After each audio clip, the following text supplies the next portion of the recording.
Assalamualaikum warahmatullahi wabarakatuh. Bertemu kembali dengan podcast kita, Proton, podcast resmi obrolan Pak Tony di Dinas Dukcapil Kabupaten Sumatera Utara, Kalimantan Selatan. Kawan-kawan, sahabat Dukcapil sekalian, ada beberapa hal mungkin nih nanti kita sampaikan, mungkin nggak terlalu random, ajilah. Siap. Kita santai sambil itu. Nah, salam kita loh, Kak Haji. Ya, ini salam kita nih yang tinggal. Nggak bisa ketinggalan nih, ya lah. Oke, Dukcapil, Prima Indonesia, maju. Kawan-kawan sekalian, sahabat Dukcapil dimanapun berada, khususnya di Kabupaten Nusa Utara. Jadi dalam tugas dan fungsi kami tentunya dibutuhkan konsistensi dan fokus, dan tidak lepas dari 5S aja lah. Ya. Narasumber kita kembali kami menghadirkan ini Haji Ika Permana, administrator database senior. Ya, kalawasan sih di anggota aja di Dukcapil, anak pemanasan atau kemana aja lah. Iya. Aduh, amin gitulah. Cuma jangan ditinggalkan dulu kita. Iya, siap. Karena kita ada hajatan besar juga di Februari lah. Iya. Tanggal 12 Februari 2024 kita ada pemilu. Nah, jadi di sini mungkin nanti di konten selanjutnya kita coba bahas atau kita sampaikan hal yang terkait dukungan supporting ke KPU, khususnya KPU Kabupaten Sumatera Utara dalam penyelenggaraan pemilu di 2024. Baik, sahabat Dukcapil sekalian, di mana sudah kita ketahui bahwa tujuan Adminduk itu tentunya adalah memberikan keabsahan identitas. Nah, ini penting, Kajilah. Ya. Karena kita sebagai dinas penyelenggaraan urusan pemerintahan ini dituntut tadi kita sampaikan bahwa harus konsisten dan tentunya dengan ramah dan memberikan kepastian dalam proses perubahan elemen data kependudukan. Kemudian memberikan perlindungan hak-hak sipil terhadap warga masyarakat kita. Selanjutnya adalah penyediaan data untuk informasi kependudukan baik di tingkat lokal maupun nasional. Kemudian mewujudkan tertib administrasi kependudukan, ini penting juga, karena kalau ada tertib artinya kacau. Iya. Itu otomatis itu, Pak. Karena tertib kacau gitu aja. Nah, jadi tertib. Dalam ketertiban itu tentunya dibutuhkan keterpaduan satu sama lain, baik kita intern maupun stakeholder yang lain. Kemudian ini juga mungkin yang agak terlewatkan mungkin kita, karena ini posisinya agak di ujung lah. Kenapa itu? Menyediakan data penduduk yang menjadi rujukan bagi sektor-sektor yang lain ataupun stakeholder yang lain. Banyak itu ya. Kalau sekarang yang kemarin lah dari Dinas Sosial itu ada kemiskinan ekstrim. Lah itu, kemudian hal-hal lain seperti BPJS ya gitu kan. Kemudian kita juga di SKPD yang sudah ada perjanjian kerjasama di kita. Ya. Nah, ini posisinya kalau perjanjian kerjasama Kaji nanti ada tingkatan lebih lanjut lah, diberi hak akses, diberi hak akses dan user ID kah? User ID. Itu untuk mengakses informasi data. Mengakses informasi data. Nah, makanya ini terkait dengan penyediaan data penduduk untuk menjadi rujukan bagi sektor lain atau stakeholder kita yang lain tentunya.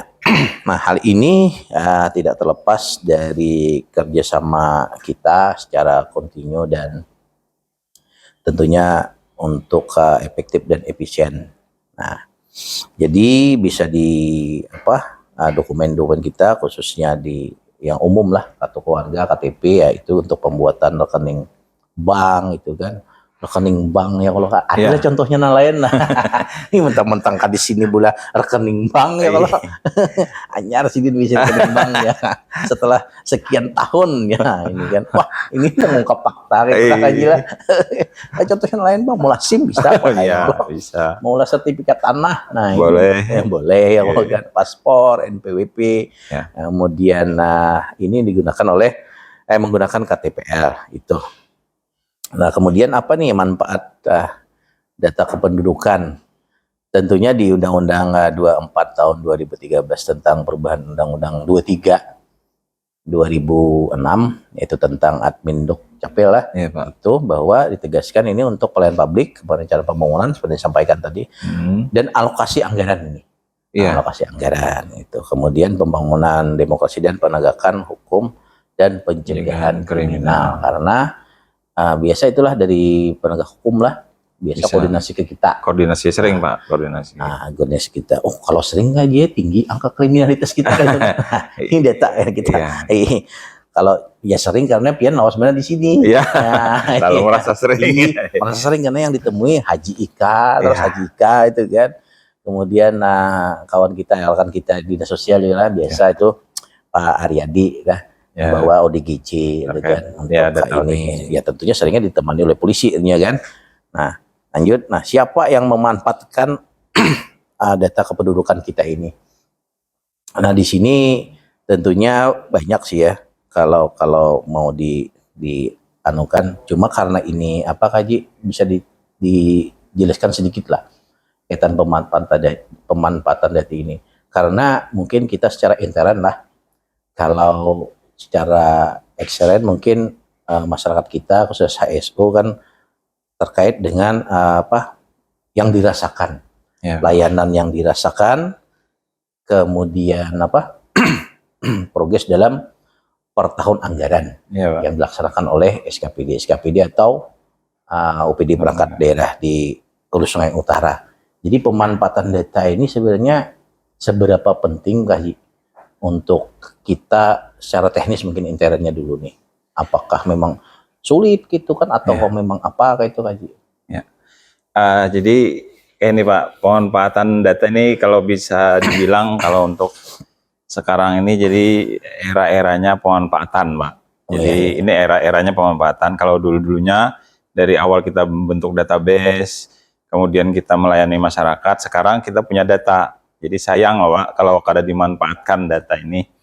Jadi data Dukcapil sendiri maksud dari bisa dimanfaatkannya data Dukcapil itu tentunya melalui apa prosedur dan ada mekanisme tertentu. Itu karena kan erat kaitannya itu Pak dengan apa ada undang-undang perlindungan data pribadi juga di situ kan. Jadi memang harus seyogianya kita dari lembaga-lembaga pengguna itu melakukan perjanjian kerjasama atau MOU kepada Dukcapil gitu Pak. Tahan sampai situ tahan. Siap.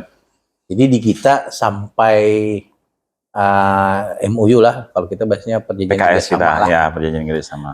Tahan. Jadi sampai detik ini nih SKPD kita yang sudah ada beberapa tahap situ kan, tahap apa, berapa jumlahnya di kita nih kalau ananya nih? Ya, kalau di HSO sendiri pemanfaatan data ini kita mulai dengan terlebih dahulu sosialisasi ke OPD biasanya untuk melakukan PKS, kemudian kita lakukan perjanjian kerjasama, kemudian kita mintakan hak aksesnya untuk mereka bisa mengakses data kependudukan yang dimaksud. Sampai saat ini yang sudah melakukan PKS dengan Dukcapil sendiri Pak, tercatat ada 4 Pak. Ada 4 apa? Ada 4. Apa itu? Diskom Info Sandi, terus ada rumah sakit, RSUD Pembelah Batung, kemudian ada BBBD bukan? BBBD, oke. Terus yang terakhir kemarin apa ya? Lupa kita nih. Apa? DP3A. DP3A. Oh ya. Yang melakukan apa PKS dengan kita. Kemudian yang diajukan hak aksesnya. Kemarin ada 2 OPD. Jadi Kita coba ajukan hak aksesnya. Mudah-mudahan dalam waktu dekat ini bisa mereka mulai mengakses data Dukcapil. amin. Nah itu. Jadi pemberian hak akses ini kan di tahapan terakhir lah dari 3 tadi. Dari di awal kita sosialisasi, kemudian kita bikin dokumen kerjasamanya, kemudian disampaikan kan, dimana hal ini tentunya ada regulasi dasarnya lah. Ada. Ini yang terakhir inilah Permendagri 102 tahun 2019. Ya, pegangan kita itu Permendagri 102. Jadi ada pemberian entitas tunggal pemegang hak akses. Gitu kan. Ini kerawang ada kaji ini. Kerawang ada apa nih Torukunan. Iya. Atau salah. Iya. Salah Kalau menyangkut regulasi, Pak. Iya. Kita ada berapa regulasi nih? 20 berapa nih kita nih kan? Banyak, Pak. Banyak karena tadi kepastian untuk warga masyarakat kita, warga penduduk kita, karena bila ada pasti kan habislah negara ya kalau kan pasti itu akan pasti kan kita negara itu. Jadi diberikan hak akses, nah mudah-mudahan bisa dimanfaatkan. Tentunya ini ada batas waktunya juga lah secara teknis itu ada Pak ya, dituangkan sesuai di dalam dengan permintaan dituangkan di dalam perjanjian kerjasama Pak. Semua itu kan. Kemudian mekanismenya itu selanjutnya secara teknis demikian. Nah ini yang di Permendagri ini di pasal 21 yang kita ketahui inilah di pasal 21 Permendagri 2 tahun 2019 ini tentang penempatan data itu ada 3 aja lah. Ada 3 metode mekanismenya Pak. Karena tolong dijelaskan singkat nih, ada card reader, ada web service, kemudian web portal. Nah hasil dari kita kemarin ke Dirjen oleh Pak Ari lah. Benar Pak. Pak Ashari. Nah ini, halo Pak Ashari. Kalau nonton podcast kita, salam kenal nih. Kami lagi berjibaku ini, Pak Ari lah. Ini kita, korwil kita katalah bahasanya mungkin lah. Ya. Nah beliau ada menyampaikan kemarin itu, ingatlah kira Kak Haji itu. Harusnya ini kalau ada salah ini gitu, nah web portal atau web service itu. Nah secara teknis demikian. Kenapa jadi demikian Kak Haji? Jadi itu harus digandeng 2 gitu kah? Posisinya kayak itu. Jadi mekanisme pemanfaatan data itu sendiri sebenarnya kan ada 3 metode Pak. Jadi ada dengan card reader, terus ada dengan web service ataupun web portal. Yang sering digunakan dan yang paling paling enak digunakan lah istilahnya kalau bahasa kita itu yang paling ini adalah web portal Pak. Karena web portal itu memuat informasi data bisa dilihat secara lengkap. Nah, dan paling murah untuk untuk menerapkan web portal ini. Karena Karena OPD itu hanya memerlukan perangkat PC biasa dan jaringan sudah bisa. Sudah bisa. Jadi ini harus kita garis bawahi dulu lah. Ini data diakses secara enteren. Nah, ya kan usernya kan itu kita sebagai dulu kan. Jadi bukan di-up dibuka untuk bukan Pak. Dan yang paling jadi catatan itu kita menggunakan jaringan tertutup Pak. Nah, ini jaringannya bukan jaringan tertutup publik. Kalau jaringan terbuka publik itu kayak telepon lah. Internet publik, internet WiFi gitu kan. Nah, kadang kita aja kesal ya itulah. Jadi mohon maaf inilah ininya karena regulasinya harus demikian. Bukannya Dukcapil itu pemalar atau engken ya Allah pelit karena itu data harus dipertanggungjawabkan. Jadi mohon dengan hormat dan sangat ini pengertiannya bukan masalah cepat kan ini data terkait dengan agregat lah terkait dengan keamanan data pribadi tadi itu Pak. Dengan data pribadi dan sudah ada tentunya regulasi itu kan. Nah kemudian yang penting juga di sini bahwa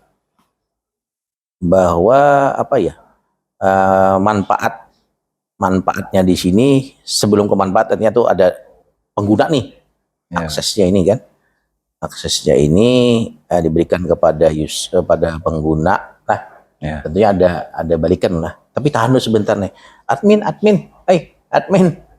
timer ini kenapa timer jadi 00 lagi tuh kenapa? Berapa menit sudah? Iya Pak Im. Berapa menit kita nih? Intermezzo sedikit ya Allah. Iya. Karena keterbatasan perangkat kita nih. Nah, 14 menit ya.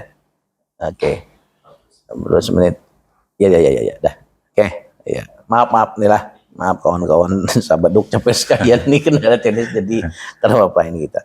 Oke, makasih admin. Nah, ini ada di balik kamera ini ada beliau-beliau yang hebat-hebat ini. Nah, kembali lagi kita kaji. Data balikan ini kaji berdasarkan PP 40 2019 tentunya pasal 10 pasal 6. Ya. Nah, ini. Kenapa harus ada data balikan ini kaji? Sampaikan ya. Data balikan dimaksud di sini Pak. Jadi data balikan maksudnya ini data elemen data yang tidak ada dalam elemen data kependudukan itu sendiri Pak. Maksud jadi misalnya nih contoh Pak, kita ada PKS dengan BPJS misalnya, maka BPJS akan dimintakan data balikan misalnya yang khas dari BPJS. Mereka misalnya mempunyai nomor nomor BPJS bisa diinformasikan. Iya. Sebagai data balikan kepada kita. Jadi itu kalau sepengetahuan kita artinya untuk lebih menajamkan lagi karena tadi yang disampaikan di awal tadi bahwa untuk proses kebijakan, kemudian hal-hal lain kaitan dengan pembiayaan anggaran itu kan intinya kan kembali lagi kepada masyarakat warga negara kita terkait dengan pemerintah kita, kan pemerintah kita untuk pembangunan dan hal-hal lainnya tentunya. Oke, kira-kira untuk akses mungkin itu secara teknis. Nah, kemudian tentunya ada sanksi atau apa mungkin Haji di sini mungkin anunya ini. Itu kalau seandainya dalam perjanjian kerjasama itu Pak tidak memenuhi kewajiban dari salah satu pihak, itu biasanya hak aksesnya bisa sampai yang paling parah itu bisa dicabut hak aksesnya Pak. Itu aja mungkin lah. Ya. Jadi terkait dengan misalnya terkait dengan laporan data balikannya, mereka akses data kita, cuman laporan data balikannya tidak disampaikan, itu bisa mengakibatkan ada sanksi-sanksi. Karena di regulasinya di Permendagri maupun di BP-nya mengamanatkan demikian itu kan secara intinya sederhananya kayak itu aja itu untuk itu. Nah, jadi karena ini data ini harus dilindungi, data penduduk harus dilindungi. Jadi kalau dipadahkan agak ribet ya silahkan bebas saja. Cuma kita melindungi, tugas kita melindungi data ini dan aksesnya juga diberikan secara lebih spesifik mungkin gitu untuk itu. Nah, jadi itulah pelayanan kami yang salah satunya yang kita laksanakan. Mungkin kurang terekspos mungkin lah tahunya KTP, pasti Pak. Kan, tahunya kartu keluarga gitu kan, akta kelahiran itu kan, biasalah itu posisi di situ. Nah, itu kemudian hal-hal lainnya yang dikira perlu ditambahkan apalagi nih Kaji untuk pemanfaatan data ini. Posisi kita di pemanfaatan data ini ya sudah itu adalah ada 4 SKPD kita yang kita utamakan yang didahulukan ini Kominfo lah sekalian untuk gitu ya. Mudah-mudahan sambil bergerak sambil kita pembenahan di dalam proses kita berpemerintahan ini. Oke, berapa menit admin? Ada Bapak yang dipotong? Sudah. Ya, oke. Itu dulu untuk judul kita kali ini. Ini temanya pemanfaatan data kependudukan. Terima kasih Kakak Haji Ika yang sudah menjadi ini. Nanti kita lanjut lagi nih Kak Haji lah dengan momen tertentu mungkin lah. Bisa Pak. Ya. Nah, pesan ulun ke bubuhan pian artinya uruslah dokumen kependudukan bagi warga masyarakat ISO secara sendiri lah. Jangan pakai calok. Nah itu. Dan kami gratis itu. Full gratis. Kita ada mekanisme, kita ikutilah mekanisme itu. Dan kalau proaktif, kita sama-sama untuk melancarkan proses output dokumen itu. Tolong follow sosial media kami di Facebook itu di Sdukcapil HSU, kemudian di Instagram di Sdukcapil HSO_Hulu Sungai Utara, kemudian ada di TikTok dan Twitter, dan juga di sini. Nah, ini kan di YouTube itu di @StukCapil_HSO, dan jangan lupa juga dibuka-buka juga website kami, karena di situ ada dokumen-dokumen yang bisa di download, formulir-formulir kajian. Ada formulir. Untuk itu di StukCapil_HSO. Informasi belangko Pak ya. Nah, itu di StukCapil, bukan di StukCapil, dukcapil.hso.go.id untuk website kami, dan tentunya layanan informasi pengaduan dan pengurusan dokumen kependudukan di WhatsApp kita 0813 50 68 508, 0813 50 68 508. Demikian yang dapat kami sampaikan. Mohon maaf atas kehilapan. Assalamualaikum warahmatullahi wabarakatuh. Dukcapil, Prima Indonesia, maju.